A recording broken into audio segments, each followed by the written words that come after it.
વ્રજ ગોપિકાના ભક્તિ કઈ રીતે કરવી? ભક્તો તો અનેક છે. પ્રહલાદ છે, ધ્રુવ છે, અબરીશ છે, વિદુર છે, ઉદ્ધવ છે, અનેક પ્રકારના ભક્તો છે. તો કેવી ભક્તિ કરીએ? તો પ્રભુને જે ભક્તિ સૌથી અધિક ગમે એવી ભક્તિ કરવી. તો પ્રભુને સર્વથી અધિક ભક્તિ કોની ગમી છે? તો કહું ગોપીજનો. અને આ ગોપીજનોની ભક્તિ એ જ પુષ્ટિ ભક્તિ. તમે નિર્ગુણી ભક્તિ કહો, ભાગવતી ભક્તિ કહો, ગોપી ભક્તિ કહો કે પુષ્ટિ ભક્તિ કહો, આ બધા સમાનાર્થી શબ્દો. એટલે ગોપીઓનો ભાવ હૃદયમાં ધારણ કરીને પછી પ્રભુ સન્મુખ બેસીએ. પ્રભુને સિંહાસનમાં રહેવાની આદત જ નથી. એને તો ખોળો ગમે, ગોદ ગમે. પુષ્ટિ ભારતના સેવ્ય કોણ? યશોદોત્સંગ લાલી. યશોદાજીની ગોદમાં ખેલતા પ્રભુ. એટલે એને સિંહાસનમાં બેસવાની આદત નથી, એને તો ગોદમાં જ બેસવાની આદત. આ તો આપણો ખોળો યશોદાનો બચતો નથી. એટલે પ્રભુને મજબૂરીથી સિંહાસનમાં બિરાજેલા રહેવું પડે. जिस दिन हम यशोदा बन गए उस दिन प्रभु छलांग लगाकर हमारी गोद में बैठ गए. इन्हें तो खौरत गए. अरे वो अदिव्य पुष्टि मार्ग બીજા કેવલ વિશુદ્ધ ભક્તિની વિલાસ. પુષ્ટિ માર્ગમાં સાધનો અપાતા જ નથી, અહીંયા તો ફલ અપાય. તો કેવું કે અમે માળા કરીએ, પાઠ કરીએ, વ્રત કરીએ, આપણું સાધન નહીં. આપણે ત્યાં તો બધું ફલ, બધું ફલાત્મક. શ્રવણમ કીર્તનમ વિષ્ણુ સ્મરણમ પાઠ, જેટલી પણ ભક્તિઓ છે ફલમાં ફલરૂપ. આપણે જેમ નથી માનતું નવ યમનાષ્ટક કરીશ તો યમનાજી રાજી થશે, નવ યમનાષ્ટક સાધન થઈ જાય. એમ માનો ને કે નવ યમનાષ્ટક કરું તો યમનાજી કૃપા કરે તો યમનાષ્ટક સાધન. પણ આપણે ત્યાં તો કેવું ફલ ફલિત હોય, ફલરૂપ જાણે, ફલરૂપ જાણીને કરવું. એટલે એમ નહીં માનવું કે નવ યમનાષ્ટક કરવાથી યમનાજી કૃપા કરશે, પણ એમ વિચારવું આજે યમુનાજીની ખૂબ મોટી કૃપા થઈ, હું નવ યમનાષ્ટક કરી શકું. એ યમનાષ્ટક ફલરૂપ થઈ જાય. વસ્તુ એ જ છે, કરવાનો ભાવ જુદો હોય, વૃત્તિ જુદી હોય. એટલે દ્રષ્ટિકોણ બદલી નાખવાનો. અહીંયા ક્યારે પણ સાધન બનાવીને કોઈ વસ્તુ નહીં કરવી કે સેવા કરવાથી ઠાકોરજી રાજી થશે. ના, ઠાકોરજી મારા પર બહુ રાજી છે કે મારા ઘરે બિરાજીને સેવા લે. તમારી સેવા ફલરૂપ થઈ. ફલ ફલિત હોય, ફલરૂપ જાણે. ફલરૂપ જાણીને કરશો તો ફલિત થશે, પણ સાધન માનીને કરશો તો બધું સાધન બન્યું રહેશે. એટલે તમારી ભક્તિને સાધન ભક્તિમાંથી ઉપર લઈ ફલ ભક્તિ બનાવે. કઈ પણ ભગવાન કૃપા મેળવવા ન કરો, એમ માનો કે કૃપા થઈ રહી છે કે મારાથી આ બધું થાય છે. કથામાં આવીને કૃપા નહીં થાય, તમારા પર કૃપા થઈ કે તમે કથામાં આવી શક્યા. તમે આ ગોપીઓની ગાથા ગાઈ રહ્યા છો, નહીં તો આ એક અક્ષર પણ મોઢામાં ના. આ કોઈ સાધારણ શબ્દો નથી, આ તો અનુભવો શબ્દોના માધ્યમથી પ્રગટ થયેલા છે. અને એક એક અક્ષરમાં ગોપીઓનો વિરહ ભરેલો. વિરહ દુર્લભ. પશ્ચાતાપ અને વિરહમાં ફરક છે. આપણે જે નિશાતા નાખી મારી બાય નથી થતું, પેલું નથી થતું, એ વિરહ નથી હોય તો પશ્ચાતાપ. એટલે પશ્ચાતાપ ને વિરહ ન ગણતા. આ બંનેમાં બહુ મોટો ફરક છે. આસમાન જમીન. જીવ બાળ્યા કરવું એ વિરહ ન કહેવાય. વિરહ તો ફલાત્મક છે. પ્રભુ કૃપા કરી વિરહનું દાન આપ્યું. પ્રભુને યાદ કરીને આંખો બીજાય એ તો સૌભાગ્યની વાત છે. સામે પ્રભુ હોય અને આનંદ મેળવી એ જુદી વાત. એ સંયોગનો આનંદ, પછી પ્રયોગનો આનંદ પણ અનુભવ કરવો જોઈએ. અમારા ગોપીઓ જો વિરહ, વિયોગ અને વિપ્રયોગ ત્રણ શબ્દો. એક છે વિયોગ, છૂટા પડ્યા હોય, મળવાની ઈચ્છા હોય પણ હજી વિયોગ ક્યારે મળ્યા જ ના હોય. બીજો વિરહ, એક વાર મળીને પછી વિખૂટા પડે. ગોપીઓનો વિરહ. અને બીજો છે વિપરીત, જે ભ્રમર ગીતમાં અનુભવ કરાવે ગોપીજનો. દેહથી અંતરાય છે પણ અંતરમાં આત્મરમણ. જે ભ્રમર ગીત સમયે ગોપીઓની અવસ્થા છે, દેહથી અંતર લાગે પણ એ મિલોનું અંતર હોય, મિલોનું ન. ક્યાંક ડિસ્ટન્સ છે. જો ભગવાન અને આપણી વચ્ચે ડિસ્ટન્સ છે કે વોલ છે? ભગવાન અને આપણી વચ્ચે અંતરાય છે કે અંતર છે? અંતરાય કે અંતર? અંતરાય. અંતર તો ડિસ્ટન્સ તો ક્યાંક ને ક્યાંક અંતર કાપો એ ડિસ્ટન્સ કહેવાય. આપણે જે ક્ષણે ને જે જગ્યાએ છીએ એ જ ક્ષણે ને એ જ જગ્યાએ ભગવાન છે કે નહીં? અંતર તો છે, અજ્ઞાનનો અંતરાય છે. ગોપીઓની ભ્રમર ગીતની અવસ્થા એવી છે કે દેહથી અંતર લાગે પણ અંતર ભ્રમણ છે. હૃદય પ્રભુની સાથે નિકટતાનો અનુભવ કરે, સ્વાનુભાવનો અનુભવ કરે, અને બંને અવસ્થાનો ગોપીજનો અનુભવ કરી રહ્યા છે, વિપ્રયોગ અને સંયોગ બંને. અને એ અવસ્થા 3 વસ્તુ બતાવે: વિયોગ, વિરહ અને વિપ્રયોગ. વિરહ પણ 3 પ્રકારના કયા? આદિભૌતિક, આધ્યાત્મિક અને આદિદૈવિક. આદિભૌતિક વિરહ કયો? પોતાના દોષોનું જ્ઞાન થાય અને એમ થાય કે ક્યારે આ દોષોમાંથી છૂટી પ્રભુનો અનુભવ કરીશ, પ્રભુની ભક્તિ કરીશ, અને પ્રભુનું સ્મરણ થાય દોષોના જ્ઞાન દ્વારા. એ ભૌતિક વિરહ. પણ દોષોનું જ્ઞાન થયું, વિરહ થયો, અંતઃકરણ શુદ્ધ થયો, દોષોમાંથી મુક્ત થયા, અને પછી પ્રભુને મળવાની જે ઈચ્છા જાગી, એ આધ્યાત્મિક વિરહ. અને આદિદૈવિક વિરહ છે કે જયારે અંતઃકરણ શુદ્ધ થયું અને સ્વ સ્વરૂપનું જ્ઞાન થયું કે મારું તો મૂળ લીલામાં સખી સ્વરૂપ છે, અને પ્રભુને પામવાનો જે વિરહ જાગ્યો, એ આદિદૈવિક વિરહ. તો વિરહ ફલ. સેવા કરતા કરતા પ્રભુ પ્રસન્ન થઈને વિરહને દાન આપે. વિરહ દુર્લભ છે. ગુસાઈજી પ્રભુચરણનો વિરહ તમે જુઓ વિજ્ઞપ્તિમાં, કે જયારે 6 મહિના સુધી વિયોગ થયો, વિપ્રયોગ થયો ગુસાઈજીનો શ્રીનાથજી સાથે, અને ત્યાં ચંદ્ર સરોવરની બેઠકમાં ગુસાઈજી વિરાજતા, રોજ એક શ્લોક લખી શ્રીનાથજી બાબાને મોકલે, અને સામેથી શ્રીનાથજી બાબા એક શ્લોક લખીને મોકલે. અંબુદસ્સ સ્વભાવ એમ સમય વારી મુંચતી તથાપિ ચાતક ખિન્ન રટત્યેવ ન સંશય. એ ચાતકને ખબર છે કે મારે સ્વાતિ બિંદુ જ પીવાનું છે, છતાં આખો વર્ષ એ સ્વાતિ બિંદુની પ્રતીક્ષામાં બેઠો રહે. પ્રભુ આપ કૃપા કરવાના છે, નિશ્ચિત છે, પણ વિરહ અમારા જીવનો સ્વભાવ છે, આપના વગર જીવી નહીં. અહીંયા ગોપીઓની અવસ્થા વિરહની અવસ્થા, અને વિરહ દુર્લભ છે. તો ક્યારે રાતના વિચાર કરતા કરતા એમ થયું કે અરે પ્રભુ 20 વર્ષ થઈ ગયા બ્રહ્મસભા કીધે, હજી ઠાકોરજીની સેવા મારા ઘરે વિરાજી. પ્રભુ ક્યારે કૃપા, ક્યારે આ દેહથી ભગવત સેવાનો અમે સુખ લઈ શકીએ? પ્રભુ ઉંમર તો જઈ રહી છે, ક્યાં વૃદ્ધાવસ્થા આવી જશે ખબર નહીં. પ્રભુ ક્યારે આ વિચાર કરતા કરતા ક્યારે આંખો ભીંજાઈ ગઈ? વિચાર તો કરો, ક્યારે આ ગમે તેટલા મોટા મા બાપનો દીકરો હોય ને, સુખી ગમે તેટલા હોય, એ ક્યારે એમ ના કીધું બેટા 10th માં શું 2-4 વર્ષ ફેર થઈ જાય, વાંધોની શાંતિથી ભણજે. એ તેમ કીધું કે ટ્યુશન લખાવો, ક્લાસીસ ભણાવો, પણ આ જ વર્ષે નીકળી જાય. એમ જયારે સદગુરુ મળે ને, જયારે એને ચિંતા થાય હવે સમય નથી, આ જ વર્ષે શરૂ કરી દઉં, હવે નહીં તો ક્યારે? કઈ સગવડતા અને અનુકૂળતાની રાહમાં આપણે બધા બેઠા છે. अब नहीं तो कब कब करेंगे, ક્યારે કરીશું? લોકો એમ પ્લાનિંગ કે ગડપણમાં એટલે એવું કર્યું કે દેખાતું બંધ થશે ત્યારે દર્શન કરીશું, સંભળાવાનું બંધ થશે ત્યારે કથા સાંભળીશ, પગ ચાલવાના બંધ થશે ત્યારે સેવા કરીશ. ગડપણનું પ્લાનિંગ ના જ થયું. પણ ચોખ્ખે ચોખ્ખું કહું, નથી થતું. પછી અત્યારે અવસર છે, મોકો છે, શરીર સાથ છે, કરવાના. અને જે કર્યું એ તમારું રહી ગયું. અવસર બેર નહીં આવે, ભગવદીએ તો ચેતવે છે, વારે ઘડીએ આવા મોકા નહીં આવે. તો આપણા કર્મ પરથી એમ લાગે છે કે આવતા ઘરમાં માણસ છે, અને એમાં વૈષ્ણવના ઘરમાં જન્મ મળશે. પ્રભુ આ ચાન્સ નથી આપ્યો આપણને. એક મનુષ્ય છે એ પણ વૈષ્ણવ કુળમાં, વૈષ્ણવ પરિવારમાં, જ્યાં ભક્તિની બધી જ અનુકૂળતા હોય. આવો અવસર પછી ક્યારે મળશે, ક્યારે? કોણ જાણે?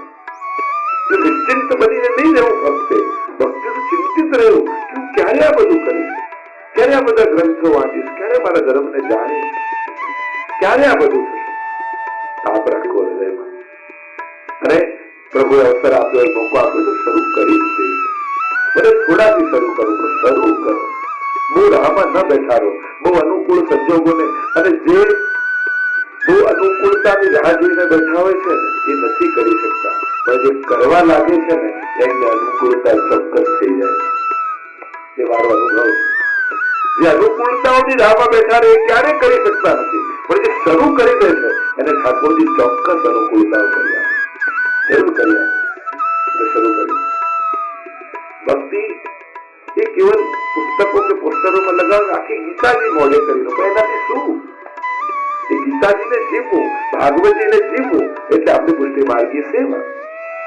તમને ભલે ને ભાગવતજીના શ્લોકો મોડે થઈ જાય, ગીતાજીના શ્લોકો મોડે, ઉપનિષદના શ્લોકો, પણ એક મોડે થવાય. કોઈની રેસીપી મોડે કરી લેવાથી શું? બનાવીને કોઈને જમાડો તો કામનું.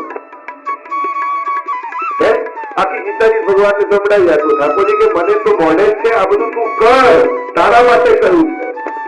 યદ કરોસી યદ સ્નાસી યદ જોસી દદાસી યદ તપસ્યસી કૌંતેય તદ કુરુષ્વ બદન. ગોપીઓનું નામ અભી ગોપી પ્રેમ કી ધ્વજા જીન ગોપાલ કિયો. જો અમુક લોકોનું સ્મરણ કરવું ને એ પણ બહુ મોટું પુણ્ય, એ પણ ભગવત કૃપાનું કારણ છે. અમુક મહાપુરુષોના નામ, અમુક ભગવતીઓના નામ ખાલી મુખમાં આવવા પણ પ્રભુને આપણને પ્રિય બનાવી દે. તો આપણે વાત કરતા હતા પ્રભુની કૃપાની કે આ માર્ગ એ ફલનો માર્ગ છે, અને અહીંયા સાધન નથી અપાતા, ફલ અપાય છે. અને ફલમાંનું એક ફલ ભગવત કથા પણ. વાક્યોદયેન બહુજન્મ સમર્જિતેન સત્સંગ વંશ લભતે પુરુષો યદાવે. ભાગ્યોના ઉદય થાય ને ત્યારે ભાગવત કથા મળે. એટલે આ ત્રણ મોટા પુણ્ય આપણે ત્યાં માનવામાં આવ્યા છે વૈષ્ણવના, કે જીવનમાં એક વાર વૈષ્ણવે આ ત્રણ કાર્યો જીવનમાં જરૂર કરવા જોઈએ. એમ આપણે ત્યાં બહુ જ મોટા પુણ્ય રૂપે માનવામાં આવે. એકવાર વ્રજમાં જવું, 3 દિવસ 5 દિવસ 7 દિવસ 40 દિવસ એટલા, પણ એકવાર વ્રજમાં જરૂર જવું જોઈએ, જે આપણા ઠાકોરજીની ભૂમિ છે, લીલા ભૂમિ. બીજું, એ જીવનમાં એકવાર ગૌદાન જરૂર કરવું, ત્યાં ગાયની સેવા જ્યાં થતી હોય ત્યાં મદદ કરવી, પણ જીવનમાં એકવાર ગૌદાન કરવું જોઈએ આપણે ત્યાં પુણ્ય. ત્રીજું, જીવનમાં એકવાર ભાગવત કથા કરવી છે. ન કરી શકો તો વાંચો, પારાયણ કરાવો, થતી હોય ત્યાં સાંભળવા જાઓ. અલૌકિક કાર્યો લૌકિક જેવા નથી હોતા કે દિવાળીમાં જેનો ફટાકડો જે ફોડે એને મજા આવે, જોનારને ના આવે. આ એવું લૌકિક જેવું નથી. નહીં તો જો દિવાળીમાં એક રોકેટ સામેવાળાને પણ એટલું જ દેખાતું હોય, એક લાઈટ, એક અવાજ બધો આવતો હોય, પણ મજા પણ આવે, આ તો આને ફોડી. અલૌકિક કાર્યો તો એવા છે કે બધા માટે નિમિત્ત કોઈને બનાવે, પણ એમ કહે છે ભાગવતજી તો પરીક્ષિત સુખદેવજી નું કોઈ કહી શકે આવું ના. અલૌકિક સર્વ માટે હોય. એટલે હંમેશા અલૌકિક કાર્યોમાં, અલૌકિક મનોરથોમાં લૌકિક ભાવ નહીં લાવે. ત્યાં તો આનો મનોરથ, આની કથા, આનું આ જે લાભ લેવા આવે ને ભાવથી બેસે. ઠાકોરજી તો એવો સંકલ્પ કર્યો કે જે કરાવે એને ફળ આપવાનું. આ ભક્તિમાનમાં તો વાંચવાની ભાષા છે. તમે નિમિત્ત બન્યા અને અનેક લોકો એનો લાભ લીધો, એનાથી મોટું પુણ્ય બીજું કોઈ નથી.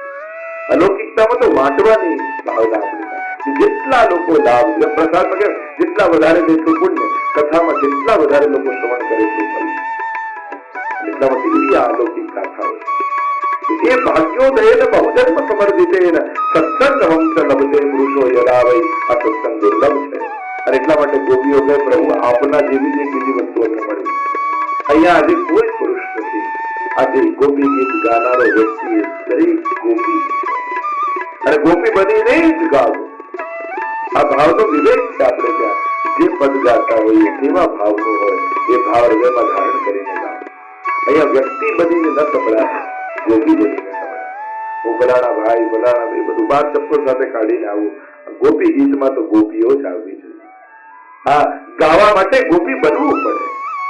આ ગોપીનો ભાવ હૃદયમાં ધારણ કરીને જયારે ગાવ તો આ સ્તોત્ર, આ ગોપી ગીતનો એવો પ્રભાવ માનવામાં આવ્યો છે. આચાર્યોએ કહ્યું છે આ ગાય અને એકવાર નિશ્ચિત પ્રભુના દર્શન થાય. એવી મહત્તા ગોપી ગીતની છે. તો કે ગોપી ગીત જયારે ગાય પ્રભુ વિહ્વલ બની જાય, એને પ્રગટ થવું જ પડે. પ્રભુને પ્રગટાવનારું કોઈ ગીત હોય તો આ ગોપી ગીત. ગીતા એ ભગવાનનું ગીત છે, અને ગોપી ગીત એ ગોપીઓનું ગીત. ગંભીર ગીતા वो प्रभु ने गाई, ये रणમાં ગાઈ, અને યુદ્ધના મેદાનમાં, અને આ તો રાસમાં ગાઈ. આ વૃંદાવન છે, ત્યાં કુરુક્ષેત્ર છે, ત્યાં યોદ્ધાઓ છે, આ ભક્તો છે. સમાનતા કરો તો ઘણી સમાનતાઓ કરી શકાય ભગવાનના ગીતમાં અને ગોપીઓના ગીતમાં. ये गोपियां कहती है तब कथामृतम तप्त जीवनम, आपकी कथा संसार से तपे हुए जीवन को शांति देने वाली शांति. અને સૌથી મોટી વાત આટલા દિવસ આટલા કલાક કોઈને નડ્યા નહીં એ ઓછું. અત્યારના સમયમાં તો નડવું નહીં એ પણ મદદ છે. કોઈના માટે આટલા કલાક ખરાબ ન વિચારે એ પણ મોટી વાત. મન ભગવાનમાં મગ્ન રહેવું એ પણ મોટી વાત. જેમ નાહીએ કેટલા મિનિટ 10 મિનિટ 15 મિનિટ ડૂબકી લગાવીને બહાર નીકળો પણ આખા દિવસ ફ્રેશ રહો કે ભલે ને 3 કલાક નાવ પણ આખો જન્મ તમારો ફ્રેશ થઈ જાય, શુદ્ધ બની જાય, પવિત્ર બની જાય. અને એટલા બધા કથા તો આપણા તો આચાર્યો કહે કે આનું પાઠ કરતા જ રહેવાનું, મનને પવિત્ર કરવાનું. આના સિવાય બીજું કોઈ સાધન જ નથી દુનિયામાં. કોઈ પણ વસ્તુ મનને પવિત્ર નથી કરી શકતી. પવિત્ર કરવા માટે ભગવત કથા છે. અને એટલા માટે જીવનમાં આટલી વસ્તુની શુદ્ધિ આપણા આચાર્યોએ બતાવી. આચરણ શુદ્ધિ, વિચાર શુદ્ધિ, ઉચ્ચાર શુદ્ધિ, આચાર શુદ્ધિ, વ્યવહાર શુદ્ધિ, અનેક પ્રકારની શુદ્ધિ જીવનમાં સિદ્ધ કરવાની. અને બધાની શુદ્ધિ કથા દ્વારા થઈ જાય. કથા જીવનમાં ઉતરે. અને એટલે અમારા વજના સંતો કહે ને કે આપણે પાન લગાડીએ તો ચૂનો નાખીએ, વરિયાળી નાખીએ, ચોપાઈને બધું મોઢામાં નાખો તો લાલી ના આવે, પણ કથ્થો લગાડો પછી પાન મોઢામાં મૂકો તો લાલી આવી જાય.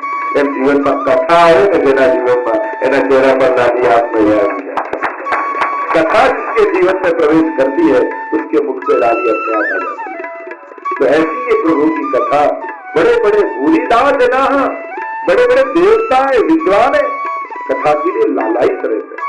और विचार करो केवा केवा विद्वान, स्वयं ब्रह्माजी होय, नारदजी होय, सनत कुमारो होय, व्यासजी होय, સુખદેવજી હોય. આ સુખદેવજી પણ બધા નિરાકાર બ્રહ્મના ઉપાસક હતા.